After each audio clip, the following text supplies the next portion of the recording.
आज की कहानी है गाय का जूठा गुड़। एक शादी के निमंत्रण पर जाना था, पर मैं जाना नहीं चाहता था। एक व्यस्त होने का बहाना और दूसरा गांव की शादी में शामिल होने से बचना। लेकिन घर परिवार का दबाव था, सो जाना पड़ा। उस दिन शादी की सुबह में काम से बचने के लिए सैर करने के बहाने 2-3 किलोमीटर दूर जाकर मैं गांव को जाने वाली रोड पर बैठा हुआ था। हल्की हवा और सुबह का सुहावना मौसम बहुत ही अच्छा लग रहा था। पास के खेतों में कुछ गाय चारा खा रही थी। तभी वहां एक लग्जरी गाड़ी आकर रुकी। उसमें से एक वृद्ध उतरे। अमीरी उनके लिबास और व्यक्तित्व दोनों को बयां कर रही थी। वे एक पॉलीथीन बैग लेकर मुझसे कुछ दूर पर ही एक सीमेंट के चबूतरे पर बैठ गए। पॉलीथीन चबूतरे पर उड़ेल दी। उसमें कुछ गुड़ भरा हुआ था। अब उन्होंने आओ आओ करके पास में खड़ी और बैठी गायों को बुलाया। सभी गाय पलक झपकते ही उस बुजुर्ग के इर्द गिर्द ठीक ऐसे ही आ गईं जैसे कई महीनों बाद बच्चे अपने माँ बाप को घेर लेते हैं। कुछ गाय को गुड़ उठाकर खिला रहे थे तो कुछ स्वयं खा रही थी। वे बड़े प्रेम से उनके सिर पर गले पर हाथ फेर रहे थे।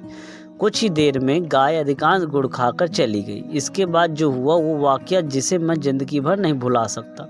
हुआ यूं कि गायों के गुड़ खाने के बाद जो गुड़ बच गया था वो उस बुजुर्ग उन टुकड़ों को उठा उठा कर खाने लगे।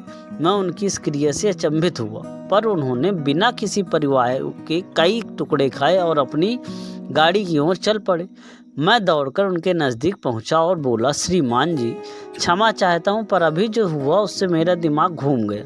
क्या आप मेरी इस जिज्ञासा को शांत करेंगे कि आप इतने अमीर होकर भी गाय का झूठा गुड़ क्यों खाया? उनके चेहरे पर अब हल्की सी मुस्कान उभरी। उन्होंने कार का गेट बंद करा और मेरे कंधे पर हाथ रख वापस सीमेंट के चबूतरे पर आ बैठे और बोले, ये जो तुम गुड़ के झूठे टुकड़े देख रहे हो ना बेटे, मुझे इनसे स्वादिष्ट आज तक कुछ नहीं लगता। जब भी मुझे वक्त मिलता है मैं अक्सर इसी जगह आकर अपनी आत्मा में इस गुड़ की मिठास घोलता हूँ। मैं अब भी नहीं समझा श्रीमान जी, आखिर ऐसा क्या है इस गुड़ में? वे बोले, ये बात आज से कोई 40 साल पहले की है। उस वक्त मैं 22 साल का था। घर में जबरदस्त आंतरिक कलह के कारण मैं घर से भाग आया था, परंतु दुर्भाग्यवश ट्रेन में कोई मेरा सारा सामान और पैसे चुरा ले गया। इस अजनबी से छोटे शहर में मेरा कोई नहीं था। भीषण गर्मी में खाली जेब के 2 दिन भूखे रहकर इधर उधर भटकता रहा और शाम को भूख मुझे निगलने को आतुर थी। तब इसी जगह ऐसी ही गाय को एक महानुभाव गुड़ डालकर चले गए। यहाँ एक पीपल का पेड़ हुआ करता था। तब चबूतरा नहीं था। मैं उसी पेड़ की जड़ों पर बैठा भूख से बेहाल हो रहा था। मैंने देखा कि गाय ने गुड़ छुआ तक नहीं और उठकर वहाँ से चली गई। मैं कुछ देर व्याकुलता से सोचता रहा और फिर मैंने वो सारा गुड़ उठा लिया और खा लिया। मेरी मृत प्राय आत्मा में प्राण से आ गए। मैं उसी पेड़ों की जड़ों में रात भर पड़ा रहा। सुबह जब मेरी आँख खुली तो काफ़ी रोशनी हो चुकी थी। मैं नित्य कर्मों से खाली होकर किसी काम की तलाश में फिर सारा दिन भटकता रहा, पर दुर्भाग्य मेरा पीछा नहीं छोड़ रहा था। एक और थकान भरे दिन ने मुझे वापस उसी जगह निराश भूखा खाली हाथ लौटा दिया। शाम ढल रही थी। कल और आज में कुछ भी तो नहीं बदला था। वही पीपल, वही भूखा मैं और वही गाय। कुछ ही देर में वहाँ वही कल वाले सज्जन आए। कुछ गुड़ की डलियां गाय को डालकर चले गए। गाय उठी और बिना गुड़ खाए चली गई। मुझे अजीब लगा, परंतु मैं बेबस था। सो आज फिर गुड़ खा लिया और वहीं सो गया। सुबह काम तराशने निकल गया। आज शायद दुर्भाग्य की चादर मेरे सर पे नहीं थी, सो एक ढाबे पर मुझे काम मिल गया। कुछ दिन बाद जब मालिक ने मुझे पहली पगार दी तो मैंने 1 किलो गुड़ खरीदा और किसी दिव्य शक्ति के वशीभूत 7 किलोमीटर पैदल चलकर उसी पीपल के पेड़ के नीचे आया। इधर उधर नज़र दौड़ाई तो गाय भी दिख गई। मैंने सारा गुड़ उस गाय को डाल दिया। इस बार मैं अपने जीवन में सबसे ज़्यादा चौंका, क्योंकि गाय सारा गुड़ खा गई, जिसका मतलब साफ था कि गाय ने 2 दिन जानबूझकर मेरे लिए गुल छोड़ा था।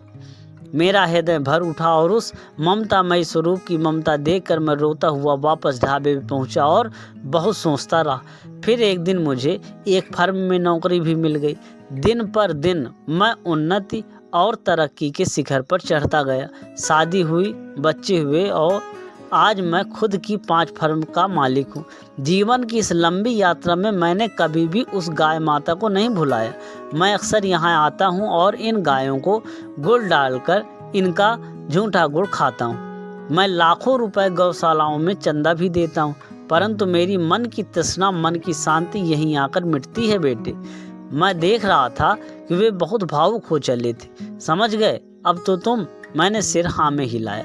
वे चल पड़े। गाड़ी स्टार्ट हुई और निकल गई। मैं उठा, उन्हीं टुकड़ों में से एक टुकड़ा उठाया, मुंह में डाला, वापस शादी में शिरकत करने सच्चे मन से शामिल हुआ।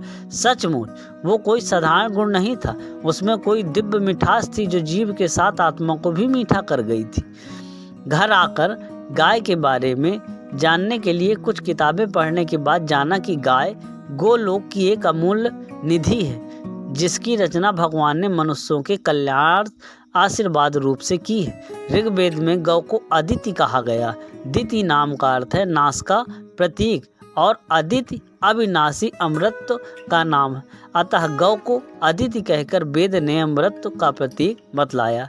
जय जय श्री राधे। चैनल को सब्सक्राइब करें।